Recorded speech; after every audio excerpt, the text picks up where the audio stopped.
नाज़रीन, न्यूज़ 18 में आपका खैर मकदम और आप देख रहे हैं खबर खास। ईरानी मीडिया के हवाले से खबर आ रही है कि इराक में अमरीकी अड्डों पर ईरानी हमले में 80 अफराद मारे गए हैं। आज हम बात करेंगे इसी पर।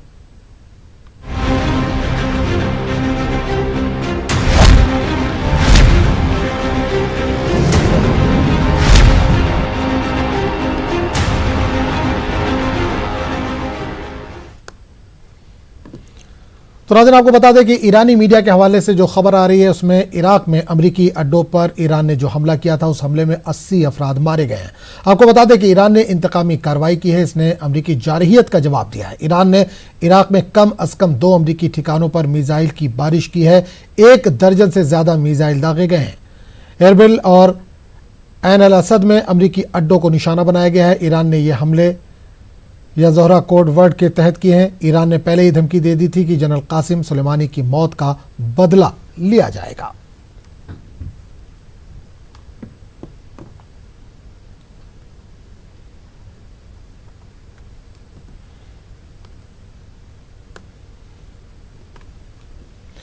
इराक में अमरीकी अड्डों पर ईरानी हमले का असर आलमी तौर पर देखने को मिलने लगा है। अब हिंदुस्तान के हवाई कंपनियों को हुकूमत ने मशवरा दिया है। वज़ारत ख़ारजा ने ईरान, इराक और खलीज के फ़ज़ाई हुदूद में नहीं जाने की सलाह दी है। इराक में मौजूद हिंदुस्तानी शहरियों को भी हिदायत दी गई है। इनसे कहा गया है कि इराक के अंदर सफ़र करने से वो परहेज़ करें। उधर हैदराबाद में कायम अमरीकी कौंसल खाने पर भी सिक्योरिटी को सख्त कर दिया गया है। आपको बता दें कि हैदराबाद में अमरीकी कौंसल खाने में सिक्योरिटी चाको चौबंद कर दी गई है। इस हवाले से हमारे नुमाइंदे ने जायजा लिया। देशों में तनाव बढ़ने के बाद भारत में भी यूएस एम्बेसी की सुरक्षा बढ़ा दी गई है। मैं इस वक्त हैदराबाद के बेगमपेट इलाके में मौजूद हूँ और यहाँ पर यूएस कॉन्सुलेट जनरल का ऑफिस है और आप देख सकते हैं कि तमाम पुलिस फोर्स यहाँ पर तैनात किया गया है। यहाँ जो भी इस कॉन्सुलेट के दफ्तर में या उस तरफ को जाने वाले लोग हैं उनको पुलिस चेकिंग कर रही है, पूछताछ कर रही है, आइडेंटिटी जानने की कोशिश कर रही है। उसके बाद ही अंदर जाने दिया जा रहा है। हमारी कुछ देर पहले जो है वो डीसीपी नॉर्थ से बातचीत हुई। उन्होंने बताया कि 20 से ज़्यादा पुलिस फोर्स जो है यहाँ पर तैनात किए गए हैं, जो पूरे यहाँ पर लगे हुए हैं। ये मैं आपको दिखाऊं, ये एरिया में पीछे आप देख सकते हैं जो जितने भी लोग जा रहे हैं वो उनसे पूछताछ करके पुलिस ने उनकी आइडेंटिटी चेक करके उनको अंदर जाने दिया है। और वहाँ भी अंदर भी पुलिस फोर्स, एग्जैक्ट गेट है जो यूएस कॉन्सुलेट का, वहाँ पे भी पुलिस फोर्स तैनात है। तो कुल मिला के सुरक्षा जाहिर तौर पे बढ़ा दी गई है और जो जिस तरह के जो सिक्योरिटी अलर्ट्स हैं उसके बाद ये सुरक्षा बढ़ाई गई है। आप देख सकते हैं यहाँ पुलिस के फोर्स तमाम मौजूद हैं और ये जवान जो हैं वो लोगों से जानने की कोशिश कर रहे हैं कि आखिर वो क्यों। महिला कांस्टेबल भी यहाँ पर मौजूद हैं। किसी तरह के कोई प्रदर्शन की अभी तक कोई सूचना नहीं है, लेकिन उसकी आशंका को देखते हुए भी यहाँ पर आसपास पुलिस फोर्स इतना मुकम्मल तैनात किया गया है ताकि अगर कोई ऐसी बात हो या कोई प्रदर्शनकारी यहाँ पर यूएस कॉन्सुलेट आने की कोशिश करे तो उनको रोका जा सके और हिरासत में लिया जा सके। कैमरामैन मनीष के साथ संजय तिवारी, न्यूज़ 18 हैदराबाद। और इस पूरे मामले पर बात करने के लिए हम सीधे रुक करेंगे दिल्ली का, जहां से नुमाइंदे शैलेंदर वांगू इस वक्त सीधे तौर पर जुड़े हैं। शैलेंदर, आपके पास आना चाहेंगे और जानना चाहेंगे कि जिस तरह से ईरान ने अटैक किया है अमेरिका के 2 बेस कैंप पर जो कि इराक में मौजूद थे, अब तक जो खबरें आ रही हैं 80 लोगों के मारे जाने की खबरें हैं, क्या ताज़ा अपडेट है इस पर आपका?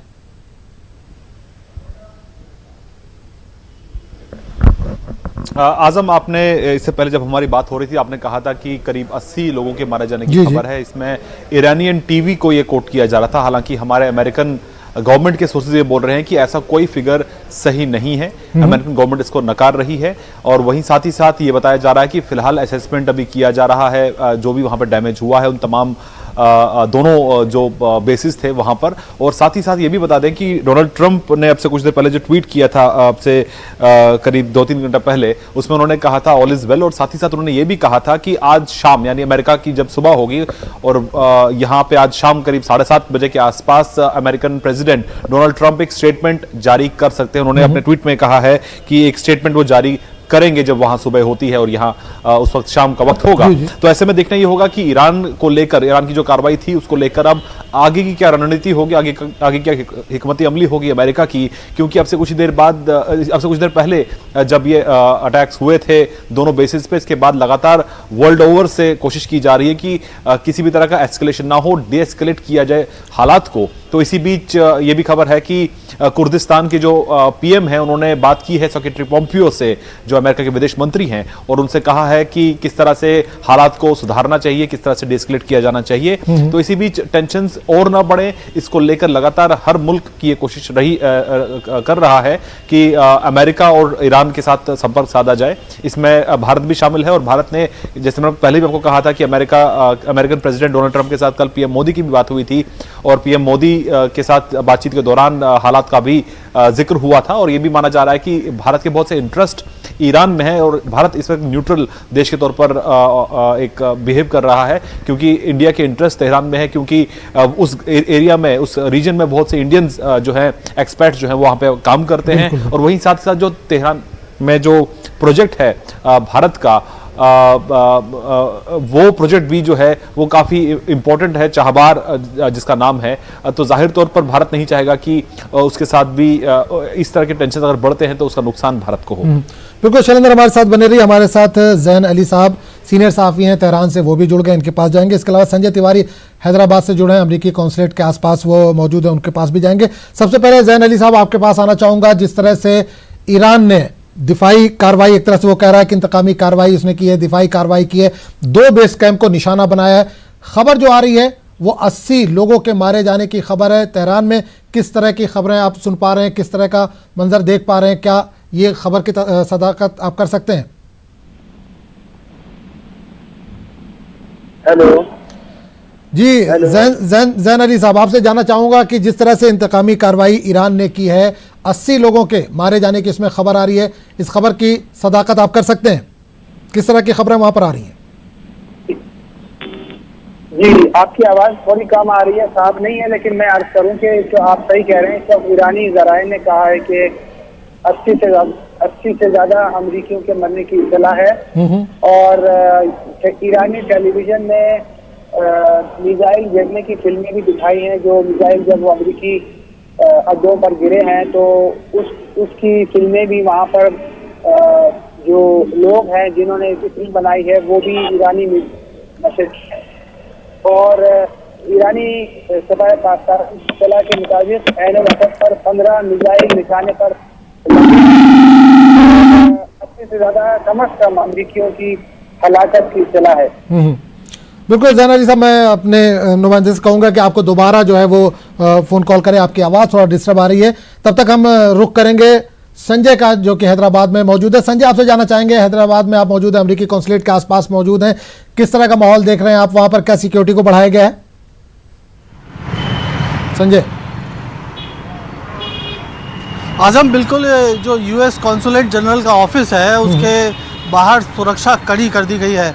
जो डीसीपी हैदराबाद डीसीपी नॉर्थ हैं, उनसे हमारी बातचीत हुई, उन्होंने बताया कि 20 से 25 जवान एक्स्ट्रा तैनात किए गए हैं जो पूरे कॉन्सुलेट में। एक्चुअली मैं आपको बताऊं कि बेगमपेट में जो कॉन्सुलेट का जो रास्ता है, उस रास्ते पर जो है वो लोग जो अंदर जाने, उस रास्ते पर जाने वाले हर आदमी, हर शख्स की आइडेंटिटी पुलिस चेक कर रही है, और उसके बाद ही उसको अंदर जाने की इजाज़त दी जा रही है। पुलिस का काफ़ी डिप्लॉयमेंट आप देख सकते हैं, हम अपने दर्शकों को दिखा रहे हैं जैसा तस्वीरें, तो वो डिप्लॉयमेंट जो है वो पुलिस का बढ़ा दिया गया है। और इसके अलावा एक पुलिस ने एक ट्रक भी वहाँ पर खड़ा किया हुआ है, ताकि जो है अगर किसी तरह का कोई भी प्रदर्शनकारी अचानक वहाँ पर आता है तो उसको तुरंत हिरासत में ले लिया जाए। लेकिन अब तक सोर्सेज से हमको जो जानकारी है, किसी तरह का कोई प्रदर्शन की यूएस कॉन्सुलेट जनरल के ऑफिस के सामने अभी किसी ने कोई ऐलान नहीं किया है।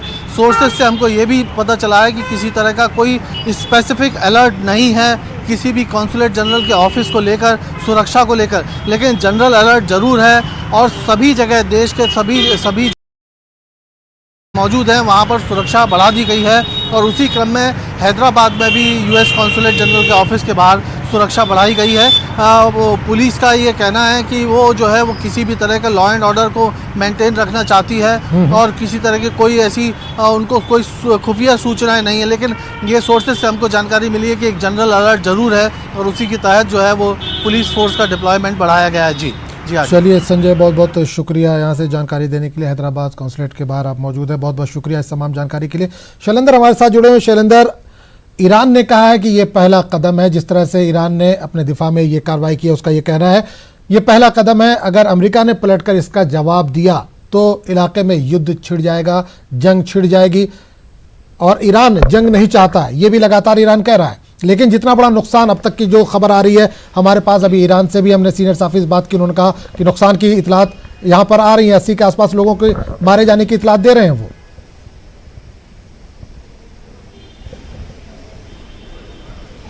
देखिए, जाहिर तौर पर टेंशन बिल्कुल बड़ी हुई है दोनों देशों के बीच में और खासतौर से इस पूरे रीजन में। तो ऐसे में जो ये मिसाइल्स दागी गई हैं, इससे 2-3 ऐसे अहम पॉइंट्स हैं जो कहीं ना कहीं सामने आ रहे हैं। पहला ये कि बिना सुलेमानी के भी ईरान कैपेबल है कि वो अमेरिकन फोर्सेस को टारगेट कर सके, और साथ ही साथ ये भी कहा जा रहा है कि ईरान जो है, पड़ोसी जो ईरान के मुल्क हैं जो कि कहीं ना कहीं अमेरिका के साथी भी हैं, सपोर्टर भी हैं, अमेरिका का ये कहा जा सकता है अमेरिका कंपेनियंस जो हैं उनको भी कहीं ना कहीं इन पर दबाव बनाने की कोशिश की है इस हमले के जरिए। और ये भी कहा है ईरान ने साफ तौर पर कि अगर किसी भी बेस से, चाहे वो अमेरिका का साथी हो, सपोर्टर हो, अगर ईरान पे हमला होता है तो उन बेसिस को भी ईरान निशाना बनाएगा। तो कुल मिला के फिलहाल कॉन्फ्लिक्ट का माहौल है। हालांकि इस पे ये फुल ब्लोन अभी वॉर नहीं हुआ है। इस पे कुल मिला के देखना ये होगा कि इसमें ट्रंप का क्या रवैया रहता है, क्योंकि ईरान ने साफ कर दिया है कि उसने जो कार्रवाई की है उसकी कार्रवाई खत्म हो चुकी है, जवाबी कार्रवाई, इसके आगे वो नहीं चाहता एस्केलेशन हो। लेकिन अब ये तय करेगा कि अमेरिका का जो अगला कदम होगा उसी से आगे का जो रुख है वो तय होगा। बिल्कुल बिल्कुल। हमारे साथ जैन अली साहब एक बार फिर जुड़ गए हैं। जैन अली साहब, आपके पास आना चाहेंगे, जो सुप्रीम लीडर है उनका खिताब अभी इस वक्त जारी है, लेकिन आपसे ये जानना चाहेंगे कि जो ईरान ने अटैक किया है उसके बाद खित्ते में किस तरह के हालात आप देख पा रहे हैं, किस तरह का माहौल पूरे खित्ते में देख पा रहे हैं?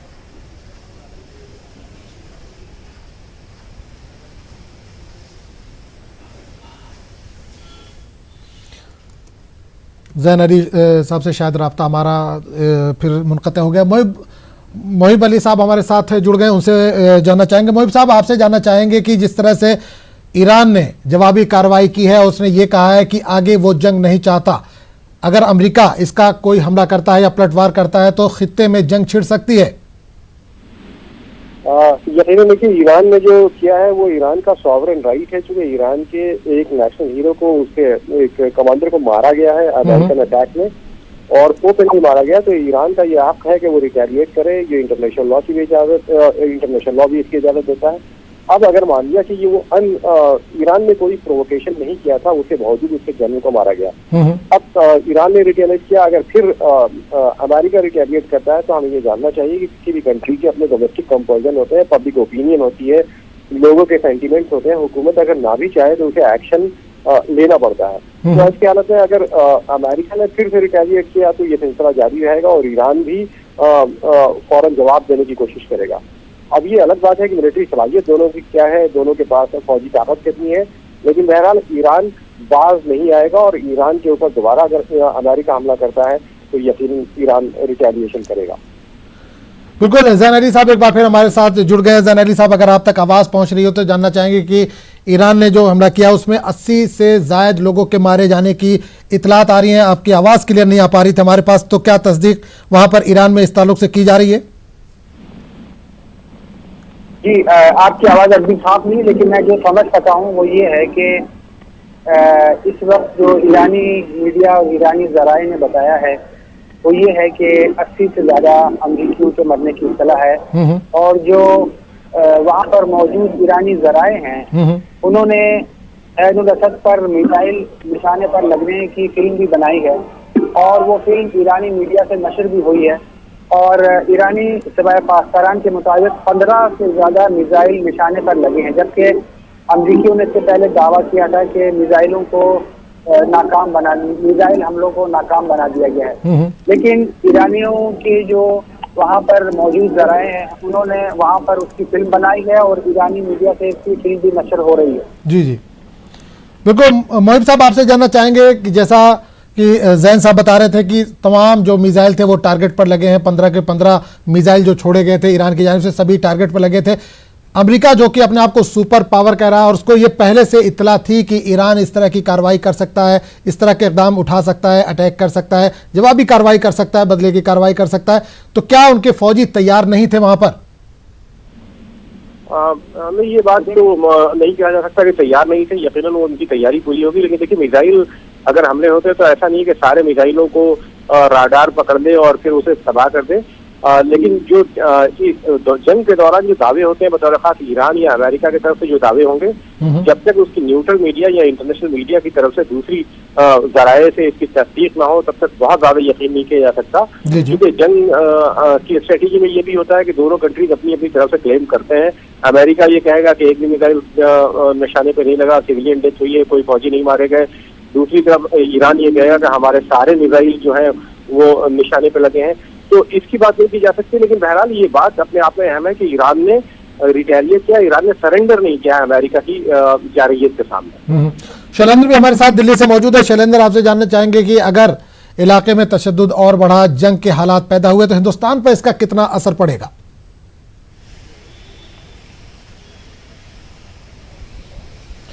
देखिए, अगर हालात जंग के बनते हैं तो जाहिर तौर पर इसका हिंदुस्तान पर सीधा असर तो नहीं, लेकिन इनडायरेक्ट असर जरूर हिंदुस्तान पर पड़ेगा। क्योंकि एक तो उस रीजन में, गल्फ में, माफ कीजिए, वेस्ट एशिया में बहुत से इंडियंस जो हैं वो काम करते हैं, वहाँ पर एक्सपर्ट्स हैं और वहाँ पर वो कहीं बड़ी तादाद में वहाँ पर रहते हैं। तो ऐसे में अगर जंग छिड़ती है तो पहले तो उनका इवैक्यूएशन कराना जरूरी होगा। आज जैसे हमने देखा कि एक एडवाइजरी भी जारी की गई है MEA की तरफ, जिसमें कहा गया है कि जो भी हिंदुस्तानी ट्रैवल करना चाहता हो अभी इराक, तो वो अपना ट्रैवल फिलहाल टाल दे। जो इराक में रह रहे हिंदुस्तानी हैं वो फिलहाल इंटरनल जो है सिटी जो ट्रैवल है वो ना करे, इराक के अंदर भी ट्रैवल ना करे और एहतियात बरतें। तो ऐसे में एक तो सीधा असर इसका उन लोगों पर होगा जो इस वक्त इराक या ईरान में रहते हैं। दूसरा ये कि अगर इसका इस तरह की अगर जंग छिड़ती है तो जाहिर तौर पर इसका सीधा असर इंडियन इकोनॉमी पर भी होगा, क्योंकि इससे तेल की कीमतें ऊपर जाती हैं और जो क्रूड ऑयल की कीमतें होती हैं इंटरनेशनल लेवल पर, ग्लोबल लेवल पर, अगर वो कीमतों में अगर इजाफा होता है तो जाहिर तौर पर इसका सीधा असर भारतीय इकोनॉमी पर होगा। क्योंकि पहले से ही इंडियन इकोनॉमी पिछले कुछ वक्त से जो है स्लो चल रही है। तो ऐसे में कोशिशें ये लगातार की जा रही है कि इंडियन इकोनॉमी को बूस्ट किया जाए। लेकिन अगर इस तरह का वॉर छिड़ता है अमेरिका और इराक के बीच में तो जाहिर तौर पर यह एक चिंता का विषय होगा भारत के लिए भी। और वहीं साथ ही साथ एक स्ट्रेटेजिकली भी एक इंपॉर्टेंट जो पोर्ट है जिसे चाबहार पोर्ट कहते हैं, जिसपे लगातार हिंदुस्तान की मदद से पोर्ट बनाया जा रहा है ईरान के कोस्ट लाइन के साथ साथ, और कहीं ना कहीं इसको माना जा रहा है कि पाकिस्तान और चाइना का जो ग्वादर पोर्ट बन रहा है उसको कहीं ना कहीं उसके पैरेलल में ये पोर्ट बन रहा है चाबहार, ताकि अफगानिस्तान में हमारा सीधा एक्सेस हो सके हिंदुस्तान को उस चाबहार पोर्ट के जरिए। लेकिन ईरान का ये मानना है कि क्योंकि अमेरिका ने एग्जम्पशन दिया हुआ है इस पोर्ट को लेकर भारत को, तो ऐसे में इसका असर नहीं होगा। लेकिन अगर जंग छिड़ती है, जो कोई भी मुल्क नहीं चाहता है कि आज के माहौल में जहां पर हर कोई डेवलपमेंट चाहता है, हर कोई अपने सिविलियंस या अपने सिटीजन्स की बेहतरी चाहता है, तो कोई जंग नहीं चाहता है। तो लेकिन ऐसे में अगर जंग छिड़ती है तो जाहिर तौर पर इसका सीधा सीधा असर न सिर्फ हिंदुस्तान पर होगा बल्कि दुनिया भर में इस जंग का असर होगा। बिल्कुल ज़ैन अली साहब, आपसे जानना चाहेंगे कि 80 से ज्यादा हलाकतों की जो खबर आ रही है, जाहिर सी बात अमेरिका खामोश नहीं बैठेगा, तो क्या जंग जैसे हालात या असरात आपको वहां पर नजर आ रहे हैं खित्ते में? देखिए, जंग का इम्कान तो है, लेकिन इस वक्त ईरानी supreme leader Ayatollah Khamenei live तकरीर कर रहे हैं, ईरानी मीडिया उसे नशर कर रहा है और वो बहुत अहम बात कहने वाले हैं। अभी शुरू हुई है वो तकरीर, लेकिन इससे पहले ईरानी रहनुमाओं ने अमेरिका पर बात की अगर उसने जंग एस्केलेट करने की कोशिश की और ईरान को रिटेलिएट करने की कोशिश की तो इसराइल को भी निशाना बनाया जा सकता है। और ईरानी जो है वो इसके लिए बिल्कुल तैयार हैं और इस वक्त भी इलाके में 100 से ज्यादा अमरीकी अहदाफ ईरानी मिसाइलों के निशाने पर हैं। और ये जरूर ऐसा अगर अमरीकियों ने बेवकूफ़ी की दोबारा तो ये जंग जो है एस्केलेट भी हो सकती है। चलिए ज़ैन अली साहब, बहुत बहुत शुक्रिया हमारे साथ जुड़ने के लिए। तो अब आगे बढ़ेंगे और हमारे साथ इस वक्त रेणु मित्तल जो कि सीनियर सहाफ़ी हैं वो जुड़ गए, उनसे बात करेंगे। रेणु जी, आपसे जानना चाहेंगे कि जिस तरह से ईरान ने जवाबी कार्रवाई की है, जो अभी तक खबर आ रही है 80 लोगों के मारे जाने की खबर आ रही है, जाहिर सी बात है इसमें ज़्यादातर अमरीकी होंगे, किस नज़र से देख रही हैं आप इसको? देखिए, जिस तरह से अटैक हुआ था पहले अमेरिका की तरफ से, तो लग रहा था कि ये मामला जो है वो यहीं रुकेगा नहीं, दोनों तरफ से रिटेलिएशन होगा और ये एक दुनिया के लिए एक बहुत खतरे की घंटी है, क्योंकि सब देशों को एक ना एक तरफ जाना पड़ेगा, या इस तरफ या उस तरफ। इस माहौल में जब इकोनॉमिक मंदी वैसे ही पूरे विश्व में छाई हुई है। तो एक वॉर जो है वो बहुत ही एक डेंजरस सिग्नल है देश के लिए। पर उसमें जो है जो ट्रम्प को अब इलेक्शन फेस करना है, तो इलेक्शन फेस करने के लिए जो उनकी डोमेस्टिक कॉन्स्टिट्यूएंसी है उसको भी वो केटर कर रहे हैं। जैसे आपको ध्यान होगा कि प्रेसिडेंट बुश ने किया था एक जमाने में। जी। तो इस तरह से जो मतलब ये जो राइट विंग फोर्सेस हैं, अब उनको लगता है कि मतलब पोलराइजेशन से, वॉर से, वायलेंस से हम अपना वोट बैंक कंसोलिडेट कर सकते हैं। तो यही जो हिंदुस्तान में भी ये कुछ हद तक हो रहा है, वॉर नहीं पर जिस और तरीकों से हो रहा है। और फिर अमेरिका भी उसी ट्रैक पे चल रहा है। तो ये मेरे को लगता है कि ये बहुत डेंजरस सिचुएशन है और सब देश इनको पैसिफाई करने की कोशिश कर रहे हैं, पर ना अमेरिका सुनने वाला है ना ईरान सुनने वाला है। तो इसमें जो है बहुत घातक परिणाम हो सकते हैं लोगों के लिए। बहुत सारे हिंदुस्तानी रहते हैं अमेरिका में, कहाँ टारगेट होगा, कहाँ बॉम्ब गिरेंगे, क्या ये फुल स्केल वॉर में कन्वर्ट हो जाएगा। बहुत सारे सवाल हैं जिसको लेके अभी कोई जवाब नहीं है, क्योंकि एक डिप्लोमेसी एक फैक्टर हो सकता है अगर सब देश इकट्ठे हों, पर अभी उस स्टेज पे कोई सुनने को शायद तैयार नहीं है, क्योंकि ईरान बहुत पीड़ित है जिस तरह से उनके जनरल को मारा गया है। तो मेरे को लगता है कि ये मामला अभी आगे बढ़ेगा। बिल्कुल, महबूल हक साहब भी हमारे साथ जुड़े हुए। महबूल हक साहब, आपसे जानना चाहेंगे कि ट्रंप को खुद अमेरिका में मुखालफत का सामना है, अपोजिशन खुद मुखालफत कर रही है। ऐसे में 80 लोग अगर मारे गए, उनके फौजी या उनके स्टाफ के जो भी मेंबर हैं वहाँ पर बेस कैंप में जो मौजूद थे, 80 के आसपास मरने की जो खबर आ रही है, और ज़्यादा मुखालफत का सामना उनको अमेरिका में करना पड़ सकता है ट्रंप को? यकीनन करना पड़ेगा, क्योंकि देखिए war, anti war sentiments gulf war के बाद से ही बहुत स्ट्रांग हुए हैं अमेरिका में। कोई भी वॉर नहीं चाहता। जाहिर बात है, ट्रम्प अगर मान लिया कि ये वॉर शुरू करते हैं, बल्कि वार तो जंग तो छिड़ चुकी है, अगर आप कहिए तो जंग शुरू क्या होनी है, जंग तो छिड़ चुकी है।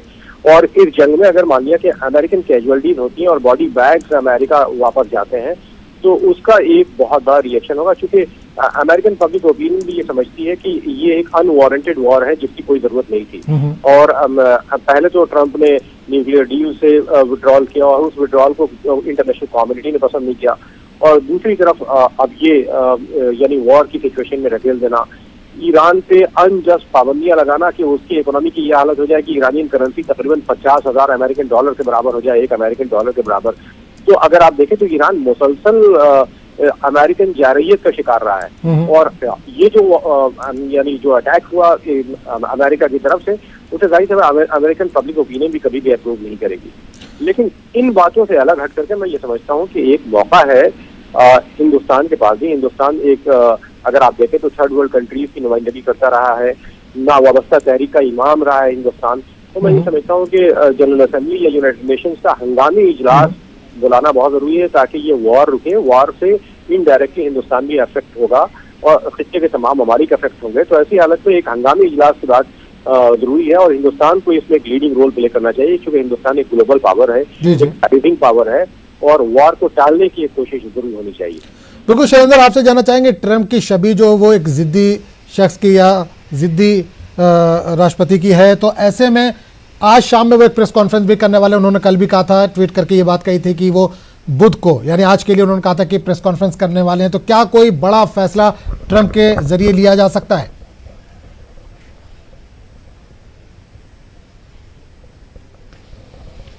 देखिए, जाहिर तौर पर अमेरिकन प्रेसिडेंट जो है, या यूं कहें कि अमेरिकन सरकार इस वक्त ऑप्शंस अपने देख रही है कि वो किस तरह से इसका जवाबी हमला दे सकती है। आपको बता दें कि जो आज हमला हुआ है ईरान की तरफ से, वो सिर्फ मिसाइल के जरिए नहीं हुआ है। खबरें ये भी है कि करीब 10,000 से ज्यादा अटेम्प्ट्स हुए हैं साइबर स्पेस में भी, यानी कि साइबर अटैक्स भी हुए हैं अमेरिका पर। और टेक्सास टेक्सास जो स्टेट है, वहां पर यह कहा गया है कि लोग जो है अपने इंटरनेट जो है वो होशियारी से इस्तेमाल करें। वहां पर इस तरह के अटैक्स लगातार ईरान समेत कई मुल्कों से इस वक्त साइबर अटैक्स अमेरिका पर हो रहे हैं। लेकिन ऐसे में जहां अगर हम बात करें, जो ईरान ने जो जिस तरह का कदम उठाया है, जिसको जवाबी कार्रवाई कहता है, और ये भी कह रहा है कि इसके बाद हम इसको एस्केलेट नहीं करना चाहते, हमारी कार्रवाई यहां पे खत्म हो रही है। लेकिन इसके बाद अगर ट्रंप, क्योंकि इसी साल के आखिर में अमेरिका में चुनाव भी होने हैं, तो ट्रंप जरूर ये चाहेंगे कि वो इस मौके का फायदा उठाएं और एक स्ट्रांग प्रेसिडेंट, अमेरिकन प्रेसिडेंट के तौर पर अपने आप को एस्टैब्लिश करें। तो जाहिर तौर पर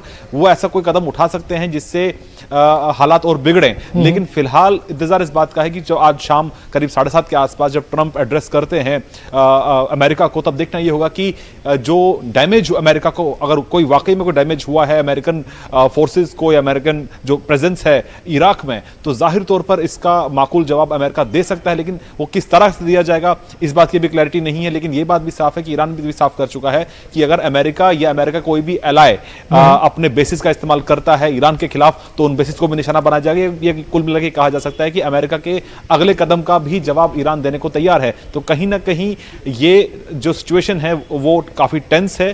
तो ऐसे में जो हालात हैं, जो स्थिति है वो एस्केलेट कर सकती है। तो ऐसे में कोशिश, जैसे मैं आपको ये बताया कि तमाम मुल्क इस वक्त कोशिश कर रहे हैं, जिसमें यूरोपियन यूनियन भी शामिल है और बाकी जो वेस्टर्न कंट्रीज वो भी इसमें शामिल हैं, कि कहीं ना कहीं इस एस्केलेशन को कम किया जा सके। और यहाँ तक कि इंडिया भी इसमें शामिल है। इंडिया भी लगातार कोशिश कर रहा है कि ताकि इंडियन इंटरेस्ट भी इस इलाके में है, तो इंडिया भी चाहेगा कि इस तरह के हालात ना बिगड़े। आपसे कुछ दिन पहले विदेश मंत्री एस जयशंकर ने भी बात की है सेक्रेटरी पोम्पियो से भी, और ये भी कहा जा रहा था कि अगले कुछ दिनों बाद ईरान के जो विदेश मंत्री हैं जवाद, वो भी इंडिया आने वाले हैं, दिल्ली आने वाले एक समिट में शामिल होने के लिए। तो ऐसे में तमाम पहलुओं को देखते हुए कि जो हालात इस वक्त बन रहे हैं इंटरनेशनल प्लेटफॉर्म पे, अमेरिका का अगला कदम ही ये तय करेगा कि वो हालात किस तरफ जा रहे हैं। अमेरिका रेणु मित्तल, बिल्कुल शैलेंद्र, रोकना चाहूंगा। रेणु मित्तल जी भी हमारे साथ जुड़ी हुई हैं, सीनियर सहाफी हैं।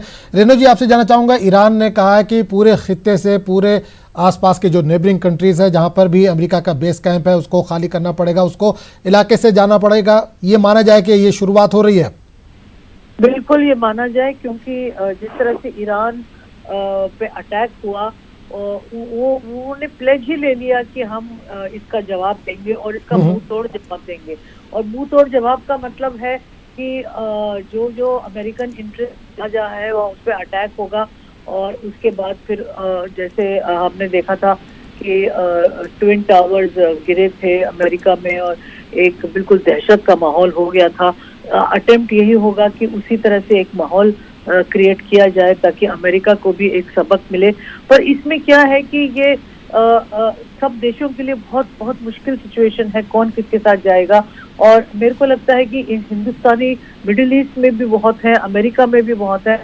हमको देखना होगा कि हमारी सरकार किस तरह से अपने जो लोग हैं उनकी सेफ्टी कर सकती है, क्या इवैक्यूएशन होगा, क्या होगा, ये सब आगे की बातें हैं। पर ये बहुत ऑब्वियस है कि ये मामला अभी एस्केलेट होने जा रहा है और दोनों तरफ में कोई सेन वॉइस नहीं है जो किसी को सुनना चाहती है, क्योंकि एक गुस्सा है, ट्रम्प का एक एरोगेंस है, उनको एक चुनाव फेस करना है, उनको अपने आप को इम्पीचमेंट उनके सर पे मंडरा रहा है। होगा नहीं इम्पीचमेंट, पर एक लीडरशिप का एक गिरता है, एक मोराल गिरता है अगर इम्पीचमेंट होता है। तो उससे ओवरकम करने के लिए उनको दिखाना है कि मैं एक स्ट्रांग लीडर हूँ, मैं इनको टेक ऑन कर सकता हूँ।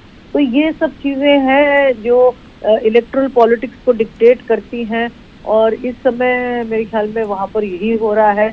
ईरान अपने फोर्सेस रीइंफोर्स कर रहा है, अपने जो दोस्त हैं उनको अपने साथ ले रहा है। और मेरे को लगता है कि ये बहुत हम लोगों के लिए एक डिफिकल्ट विंटर था यहाँ पर, और अब आगे जाके एक इकोनॉमिक मंदी बहुत वैसे ही हिंदुस्तान में है, नौकरियां नहीं है, एम्प्लॉयमेंट नहीं है और पैसे का बहुत तंगी है लोगों को। उसके अलावा अगर वॉर होगा तो वो सारे नेबरहुड को इफेक्ट करेगा। बिल्कुल सभी, बिल्कुल जितने पड़ोसी ममालिक हैं सबको असर करेगा, सब असरअंदाज होंगे, मुतासिर होंगे। बहुत बहुत शुक्रिया रेणु मित्तल जी आपका, और शैलेंद्र दिल्ली से आपका भी, और मोहिबुल हक साहब आपका भी बहुत बहुत शुक्रिया। तो नाज़रीन, इस बुलेटिन में फिलहाल इतना ही। अगले बुलेटिन में आपसे फिर मुलाकात होगी।